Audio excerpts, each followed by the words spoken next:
Disclaimer juste avant que ça commence, Guillaume est dans un aéroport, donc il y a des chaises qui traînent, des portes qui grincent, des bébés qui gueulent, c'est la trilogie du banger, mais quand il parle pas, il se met lui-même en mute, et donc il n'y a aucun problème de son dans ces moments-là, donc pas de panique, c'est normal s'il y a du bruit de fond, et l'extrême majorité du podcast, le son sera clean. Bonjour à toutes et à tous, bienvenue dans le podcast La Sœur, salut Big Rusty, preview d'Alexander Volkanovski contre Ilia Topuria. Big Rusty, ça faisait très longtemps que j'avais pas été hypé pour un combat chez les featherweight. Pourquoi les gars? Pourquoi? Parce que Volkanovski, si vous suivez un petit peu, s'est fait mettre KO contre Islam Makhachev dans son improbable pari pour devenir champ.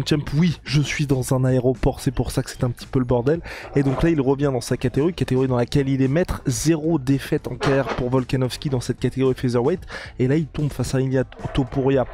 Plein de confiance, invaincu en carrière, et surtout on a envie de se dire quelle est la mine pour Ilia Topuria, comme on va dire, et j'ai envie de dire Big Rusty, comme chaque fois qu'il y a un mec qui est invaincu, on se pose tous la question, jusqu'où peut-il aller? Et on va voir avec Big Rusty si il y a bien risque pour l'actuel champion featherweight. Big Rusty, est-ce que l'intro est exhaustive? Ouais, je crois bien, tu fais du bon travail, hein. Tu devrais peut-être en faire ton métier. Oh merci chef, merci. Allez c'est parti, générique. Soit.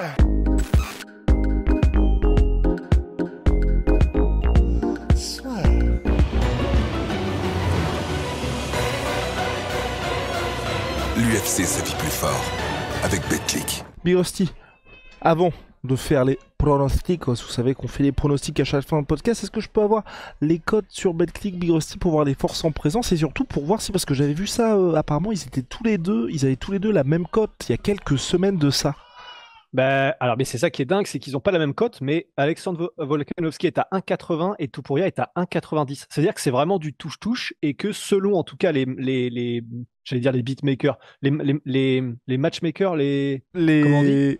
Oddsmakers? Mais non, Ceux qui font les cotes? c'est c'est pas possible. Les bookmakers, voilà. Bon, Voilà. les bookmakers, ouais, c'est ça. Donc selon les bookmakers, ça veut dire que vraiment ils sont à kiff-kiff. Et on va le voir, et on va rentrer dans le vif du sujet direct, mais c'est vrai que je pense que le KO qu'a pris Makhachev il y a littéralement 3 mois, on connaît la litanie de combattants qui sont revenus trop tôt et qui, après un KO, sont revenus que quelques mois après en mode non, mais il faut que je remonte sur le cheval, justement, ce qu'il faut c'est recombattre très vite, je veux me remettre dans le bain, et qui perdent à nouveau, ou même pire, qui se font remettre KO. Et on sait que Alexander Volkanovski, il l'a dit à maintes reprises, il a besoin de combattre. Il est limite en dépression quand il ne combat pas, quand il n'est pas même en camp d'entraînement dans sa vie de tous les jours s'il n'a pas ces objectifs-là. Et du coup, il a besoin de revenir pour sa santé mentale parce qu'il a envie de continuer à avancer dans sa carrière, etc. Mais est-ce qu'il revient pas trop tôt et est-ce que c'est pas la mauvaise raison, comme c'était le cas pour Makhachev, hein. On rappelle, il est revenu contre Makhachev alors que selon ses propres dires, il buvait tous les jours de l'alcool et en gros, il était un peu à l'abandon. Mais et à cause de ça, à cause du fait que justement il était pas bien dans sa tête parce qu'il ne combattait pas, parce qu'il n'était pas en camp d'entraînement, qu'il n'avait pas d'objectif, etc. Et il a pris le combat contre Makhachev à la dernière minute, à la va-vite, en mode parfait, oui, je veux juste combattre. Allez, c'est bon, j'y vais. Donc, on sait que, voilà, je finirai là-dessus pour la première partie de l'intro, mais du podcast, pardon, mais bien qu'il soit ultra intelligent dans la cage et dans sa manière de préparer les combats, Volkanovski, il a pu prendre des décisions à la va-vite et j'aurais peur que celle-ci n'en soit une, tu vois. Je partage ton avis, Big Rusty, de façon seul l'octogone donnera sa réponse. Est-ce qu'on va commencer peut-être par le striking des deux hommes, Big Rusty, parce que c'est vrai que c'est un domaine dans lequel les deux sont particulièrement dangereux, dans des styles résolument différents, parce que c'est vrai qu'Ilia Topuria, si je ne m'abuse, prend quand même beaucoup de coups, Big Rusty.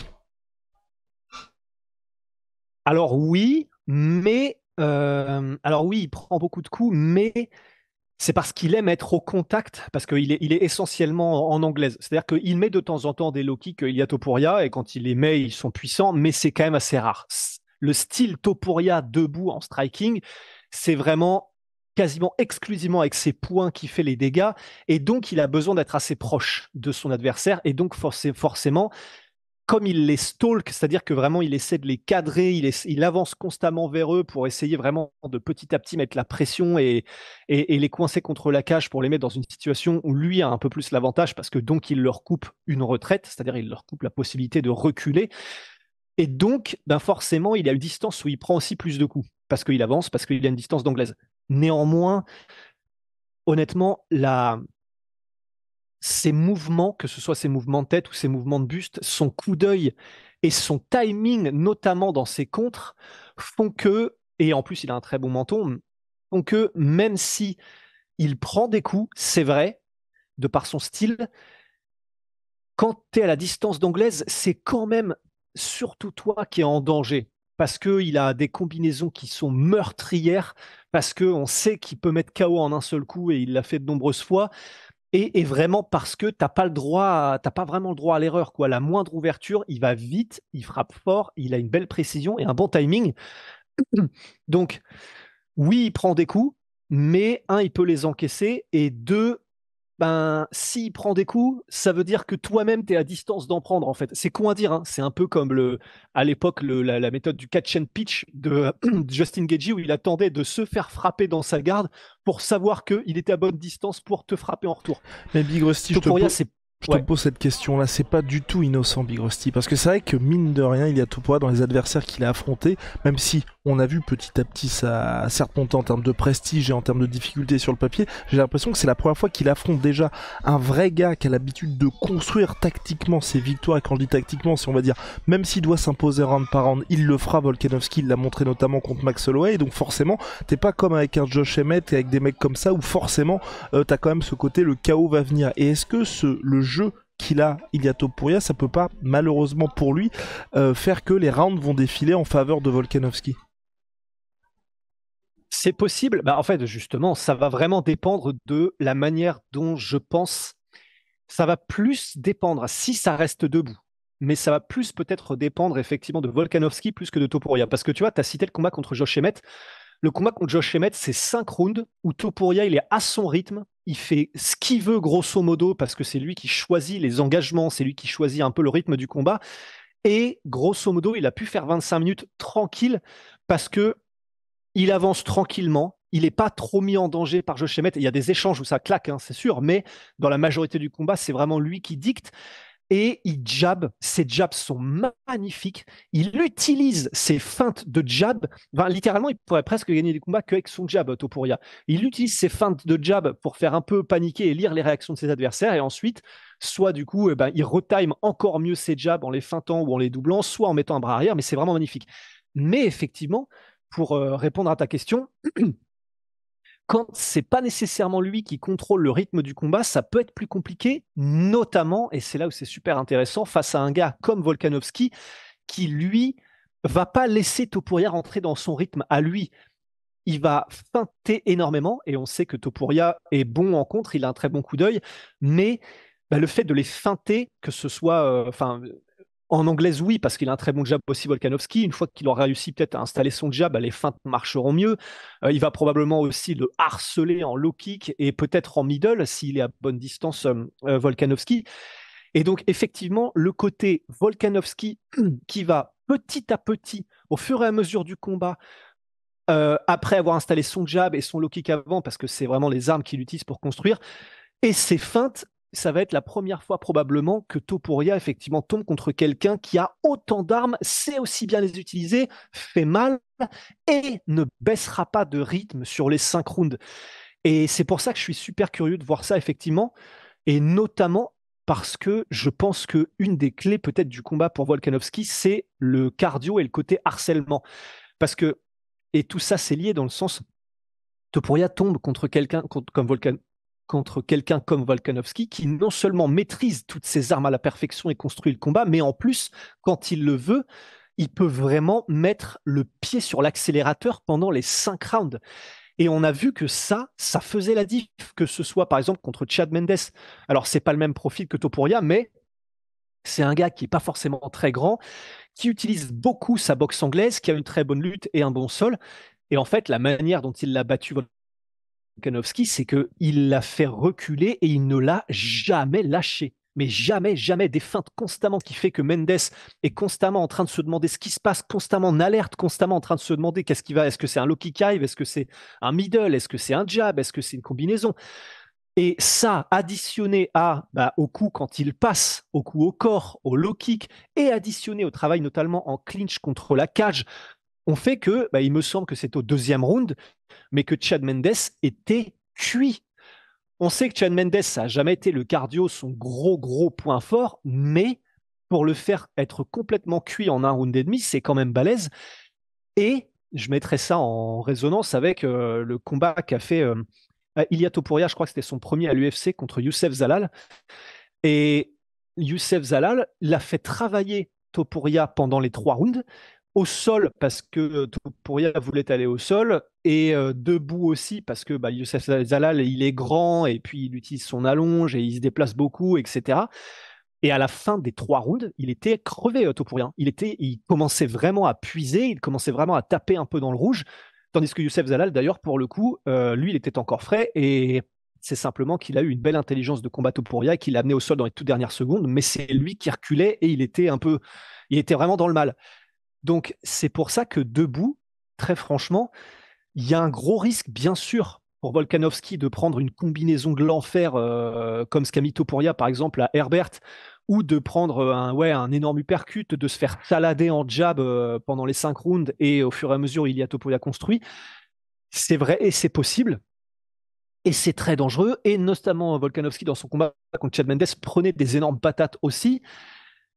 Mais si le menton de Volkanovski n'est pas ébréché et est le même qu'il a eu pendant toute sa carrière avant le combat contre Makhachev, si on était dans ces conditions-là, j'aurais quand même confiance, même debout, pour Volkanovski, simplement par son expérience, par le fait que lui aussi peut faire mal, même s'il n'a pas le même knockout power, et qu'il peut le harceler, avancer constamment sur Topuria et jouer sur ce côté cardio. Eh oui, Big Rusty, parce que c'est un point qui est important. Je sais pas si on va s'attarder là-dessus, parce que forcément, par rapport à tout ce que tu évoques, c'est peut-être celui où on va dire le moins tangible, mais c'est vrai que pour Volkanovski, il revient d'un KO contre Islam Makhachev, une défaite traumatisante pour lui, et comme vous l'avez vu quand Kamaru Usman est revenu face à Leon Edwards, forcément, c'est le genre de défaite.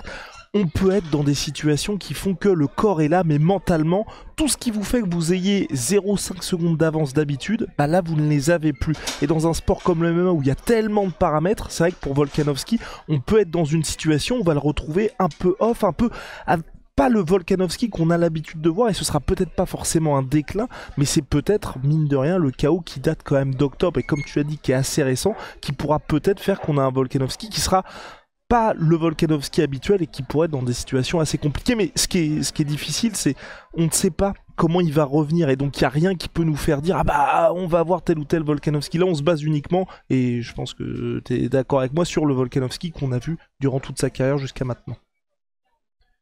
C'est ça, le Volkanovski il faisait du rugby à, je sais plus, il faisait 93 kilos, etc. Il a commencé sa carrière MMA en welterweight. C'est le Volkanovski, le tank, en fait, le tank Volkanovski. Alors certes, il avait pris des knockdowns, d'ailleurs notamment contre Chad Mendes. Certes, voilà, il n'avait pas un menton infaillible, mais à chaque fois, c'était un peu des flash knockdowns. Il remontait direct en se marrant, en criant tellement il était heureux d'être là, etc. Là, c'était vraiment la première fois où on le voit sécher sur un coup de tibia comme ça, et de manière aussi brutale, et aussi, il a été mis KO, quoi. Et donc, on peut pas en dire beaucoup plus parce que tout dépend de ce qu'on va voir le jour du combat même, et on aura la réponse qu'à ce moment-là. Mais, t'as bien fait, il faut le notifier. Ça peut être, si ça se trouve, un truc qui fait déjouer Volkanovski, un truc qui fait qu'on n'a pas le Volkanovski d'habitude, qu'il est timide, qu'il n'ose pas y aller, qu'il passe un peu trop de temps dans la poche alors qu'il n'aurait pas dû, et qu'il prend un contre. Et ça, on le saura que le jour du combat, quoi. C'est ça, c'est important d'avoir ça en tête. Big Rusty, il y a aussi un point qui est important, c'est le sol. Et le sol, notamment d'Ilia Topuria, ceinture noire en JJB. Ilia Topuria, 8 soumissions en carrière, et c'est vrai que c'est pas quelque chose auquel on pense directement. Et puis du côté de Volkanovski, si vous êtes fervent supporter du divin chauve, vous allez peut-être vous dire que Volkanovski, il a survécu à Islam Makhachev lors du premier combat au sol. Il a survécu à des tentatives de soumission de Brian Ortega, pas de souci. Mais est-ce qu'il peut y avoir inquiétude sur un Ilia Topuria qui est particulièrement, je trouve, opportuniste dans ce domaine-là, puisque quand même, il a réussi à en amener au sol des sacrés gars, et puis il a aussi, donc c'était quoi, TKO contre Ryan Hall, et soumission, mais conditions particulières, contre Bryce Mitchell, chouchou de Big Rusty. Ouais, c'est ça. En fait, tout peut se passer, tout peut arriver, c'est du MMA, mais si je devais parier, je parierais pas sur une soumission de Ilia Topuria. En fait, il est ultra chaud, Ilia Topuria. il a jamais été lui-même vraiment en danger. En tout cas, des combats dont je me souviens et que j'ai pu voir, et en tout cas ceux à l'UFC, il a jamais été mis en danger au sol par qui que ce soit. Lui, il a mis en danger beaucoup de monde, voire même il en a soumis, et notamment, tu as cité Bryce Mitchell, mais Bryce Mitchell, comme tu l'as dit, en fait, c'est un peu spécial parce qu'il l'a d'abord éclaté debout avant de le terminer en guillotine. Donc, t'es pas le même humain quand tu viens de prendre 5 coups de pelle, quoi. Et à part ça, ben oui, il a utilisé de temps en temps sa lutte, et oui, par exemple contre Josh Emmett à la fin du 5e round, oui, il a utilisé sa lutte dans certains combats, d'ailleurs notamment celui de Youssef Zalal aussi, et il a un très bon contrôle quand c'est lui qui est au-dessus et que voilà, il tente tout un tas de soumissions. Lui-même, il est opportuniste, il essaye vraiment de terminer ses adversaires. Quand il peut pas les terminer, il reste en position contrôle, en position au-dessus, et il les étouffe. Mais c'est un finisseur, mais j'ai pas l'impression au point où, quand c'est au sol, c'est vraiment comme Charles Oliveira, c'est genre une question de temps avant qu'il te termine, ou alors, enfin voilà, un des gars de cet acabit-là. Donc, en plus, comme on parle quand même de Volkanovski qui a survécu absolument à tout le monde, je parierais pas là-dessus. Alors peut-être que ça peut arriver un peu à la manière d'un Bryce Mitchell, c'est-à-dire il se fait assaisonner debout et donc il se fait ensuite terminer, mais parce que la tête n'y est plus vraiment. Mais un Volkanovski qui est en contrôle et lucide, franchement, je vois pas ça arriver, quoi. Big Rusty, est-ce qu'on a des points à ajouter? Ah ouais. Bah en fait, si jamais il s'installe, Topuria, il a une mécanique de frappe qui fait que c'est il frappe lourd sans avoir besoin nécessairement d'y aller à fond. Et on a vu la tête et l'état dans lequel il a laissé Josh Emmett, simple, grosso modo, presque qu'avec son jab. Mais ben voilà, c'est vraiment parce qu'il a fait ce qu'il voulait pendant 25 minutes. Le clinch que peut imposer Volkanovski, notamment donc déjà bien sûr pour faire travailler les lactiques, pour faire travailler musculairement sur des efforts de lutte, de préhension, etc.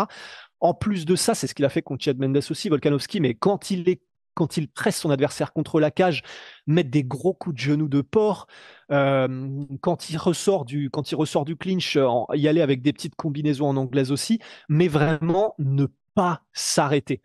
Et on sait qu'il peut le faire, Volkanovski. Et même si, justement, on sait qu'il a un très bon timing, Ilia Topuria, et que c'est un risque de venir le coller, de venir en distance rapprochée, etc., ça, additionné à toutes les feintes comment dire, à submerger d'informations Ilia Topuria, c'est vraiment un truc, notamment avec un peu l'école City Kickboxing, avec Eugene Berman, c'est un ouais. truc qu'ils savent faire à la perfection. Ouais. Donc, c'est même s'il y a cet inconnu en termes de menton, j'ai presque envie de dire, on va voir ce que peut donner Ilia Topuria quand il est face à ce niveau-là de compétition qui est le meilleur du monde. Mais de ce qu'on a vu pour l'instant, en tout cas, j'ai presque l'impression qu'il pourrait rendre le combat facile, Volkanovski. Peut-être que c'est une fausse une analyse qui est biaisée ou j'en sais rien, mais j'ai l'impression qu'il a plus d'armes. J'ai l'impression qu'il a un peu cette arme de la 4e dimension qui est travailler le cardio, etc. sur Topuria. Et, et donc, Mais et donc voilà, tout simplement. Mais pour le coup, Big Rusty, moi, c'est ce que j'aime beaucoup avec ce combat-là, c'est que les deux sont absolument sûrs d'eux. D'un côté, il y a Ilia Topuria qui a déjà mis en bio le fait qu'il était champion, qu'il est à 15-0 en carrière. Ouais. De l'autre côté, Volkanovski, il est en mode, mon petit pote, là, samedi soir, tu vas te rendre compte de ce que ça fait que de m'affronter. Et j'aime beaucoup parce que les deux ont mis en place une stratégie où ils sont persuadés qu'ils vont exploser l'autre. Il n'y a pas de, je m'attends à un combat difficile, ça va... Les deux sont sûrs. Ouais, mais justement, et c'est là où ça peut être intéressant, c'est Topuria, il est tellement sûr de lui et sûr des dégâts qu'il cause. Je ne sais pas si c'est lié à sa confiance en lui, c'est peut-être tout simplement son style de combat, mais il y a des moments où il est tellement sûr qu'il ne peut rien lui arriver que c'est pas qu'il fait des erreurs, mais qu'il se laisse un peu. Par exemple, il y a des combinaisons qu'il va donner. Le dernier coup, il va vouloir tellement faire mal à l'adversaire qu'il va lui-même se déséquilibrer. Ça arrive assez souvent dans ses combats. Tu vois, il va mettre une grosse patate. Si elle passe pas et que le mec l'esquive, il est un peu emporté par son élan. Et ou alors, cette confiance, ça peut aussi être, ou en tout cas cette confiance liée très très étroitement à la volonté de faire mal. La confiance qu'il a en son sol et en le fait qu'il a jamais été battu donc ni terminé, ça fait aussi que comme il est très très centré sur la boxe anglaise. et qu'il n'a pas peur d'aller au sol, bah, c'est ce qui a fait aussi qu'il s'est fait emmener au sol, notamment par exemple par Bryce Mitchell, parce qu'en gros, il était à l'aise en anglaise, il commençait à éviter un peu les coups, etc. Et en fait, bah, Bryce Mitchell, il a fait le truc entre guillemets bateau, mais qui a parfaitement marché, c'est il lui fait une petite combinaison en anglaise, ce qui fait que Topuria rentre dans sa garde d'anglaise, il commence à esquiver les coups, mais donc concentré sur ce qui arrive à la tête par les coups, etc., il a plongé dans les jambes, il a fait une, deux, il a plongé dans les jambes ensuite Bryce Mitchell, et il a mis au sol Topuria comme ça. Et en réalité, pour Volkanovski, je pense qu'on parle de debout, du combat qui peut se passer debout, on parle du clinch pour peut-être le crever un petit peu aussi, on a parlé du sol, du sol de Topuria, mais un des chemins peut-être vers la victoire pour Volkanovski aussi, c'est donc d'utiliser ça, c'est-à-dire son timing et la manière dont il peut amener les takedowns parce que voilà, on sait qu'il a une très bonne lutte et qu'il est très puissant Volkanovski. Et s'il arrive à mettre au sol Topuria, même s'il n'arrive pas à le soumettre, enfin il pourra essayer en tout cas, mais on sait qu'il peut faire du dégât aussi quand il est au sol Volkanovski. Alors il y a eu le combat contre Yair Rodriguez où il a vraiment un peu exterminé Yair Rodriguez au sol Volkanovski, mais après c'est pas les mêmes morphotypes, c'est pas les mêmes gardes, c'est pas les mêmes manières de faire du sol qu'il y a Topuria, mais il l'a fait avec d'autres combattants aussi, Volkanovski. C'est vraiment un truc que tu as l'impression qu'il garde quand ça s'applique au mieux et qu'il sait que le game plan s'y applique et que ça a vraiment une raison d'être là. Il a sa lutte, elle est extraordinaire et quand il met les gars au sol et qu'il les contrôle, il les contrôle bien et il fait mal.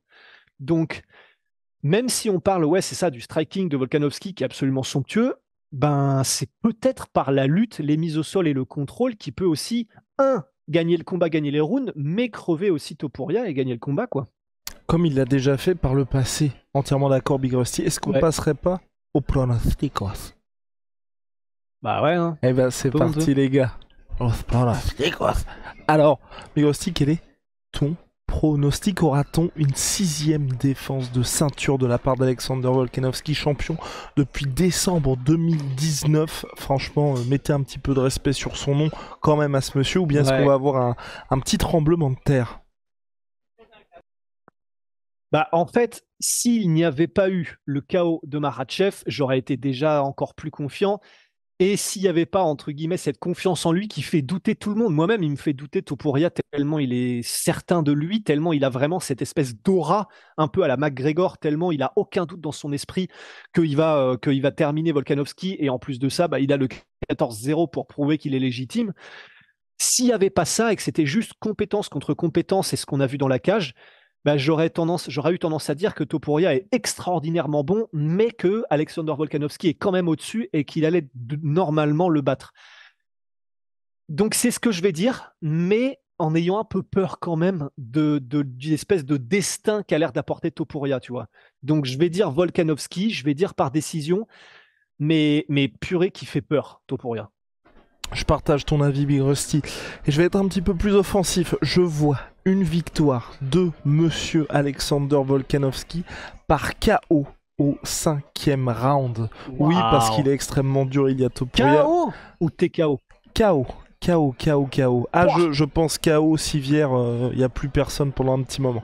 Ah non, non, je pense vraiment, parce que tu vois, c'est vraiment ça. Je pense que on est dans cette situation des mecs qui sont invaincus et qui tombent sur le gars qui est quand même un talent générationnel, et je pense que pour le coup, il va être trop dur pour son... Enfin, tu vois, comme quand on a vu Brian Ortega contre Holloway, Brian Ortega contre Volkanovski. En gros, des mecs qui sont tellement durs que finalement, t'as envie que le combat s'arrête un peu. Et là, je pense que dès le 3e round, il sera cuit, mais que 4e, 5e, il va trop se faire assaisonner jusqu'à ce qu'il y ait le coup de trop, et où là, c'est... Enfin, tu vois, c'est le corps tout simplement qui abandonne, et c'est pour ça que moi, je vois une victoire par KO d'Alexandre Volkanovski, Big Rusty. J'en profite également pour vous dire, sur BetClick, avec le code SUEUR, vous avez 100 € offerts, raisonnablement bien évidemment, les gars. Ne tombez pas dans l'excès, et il faut avoir plus de 18 ans. Et donc Volkanovski cote à 1,80 qui est légèrement favori. Assez surprenant. Tu voulais ajouter, Big Rusty? Ouais, juste, tu vois, tu parlais il est trop dur pour son propre bien, Ilia Topuria. C'est effectivement potentiellement vrai. J'ai envie de dire, on le saura quand on le verra comme ça. Peut-être s'il est testé sur 5 rounds et c'est compliqué, mais en tout cas, le fait qu'il soit archi dur, oui, ça c'est une certitude. Déjà, au-delà du fait qu'il n'a pas peur des coups, le combat contre Jay Herbert, il se fait démonter sur le premier round parce que Jay Herbert, déjà c'est en lightweight, Jay Herbert est très grand, il utilise très bien, son allonge, mais deux, ses genoux et ses kicks et son jab, son allonge, etc. Il bouge beaucoup. Un cauchemar pour Ilia Topuria. Et il mange, je crois qu'il prend 2 knockdowns, il me semble, dans le premier round d'Ilia Topuria. En tout cas, un monstrueux sur un high kick. Et le deuxième, il prend un coup de genou, mais enfin, la tête de Topuria va dans ce sens-là, le genou de Jay Herbert va dans ce sens-là, et bah, et pleine, enfin vraiment, mais pleine mâchoire, pleine bouche. Et il continue, et c'est lui qui met KO Jay Herbert au deuxième round. Donc, ouais, en tout cas, sale dur à cuire, quand même, Topuria. Sale Big Rusty, et je voulais ajouter un petit mot parce que oui, avec Big Rusty on sera forcément devant l'UFC 298, ça fait plaisir, la carte est sympathique vraiment. On a Merab Dvalishvili contre Henry Cerudo, on a Geoff Neal contre Yann Gary, le combat qu'on voulait déjà voir au mois de décembre, il y a des petits comptes à régler évidemment, et Robert Whittaker contre Paulo Costa, même si Big Rusty vous le connaissez, il n'aura confiance en ce combat qu'à partir du moment, genre vers 5h30 du mat, quand les deux gars seront dans la cage. Mais sinon, franchement, elle est simple, elle est vraiment bien cette carte. Il manque juste, en fait, si vous voulez, je pense que vous aussi qui regardez ce podcast-là, il manque on va dire le méga fight pour que tout le monde s'y intéresse, mais quand on regarde, on a vraiment une carte principale où il n'y a aucun combat à acheter, parce que, et j'ai même envie de dire, l'ouverture de carte avec Anthony Hernandez contre Roman Kopylov, qui est le nouveau mec chez les middleweight, elle est vraiment sympa. Ouais. Ah mais complètement, ça va être un combat, ça aussi un vrai combat de malade et hâte de le voir. Non, impressionnant. Eh bah parfait Big Rusty, en tout cas, on se retrouve d'ici là dans la semaine. See ya.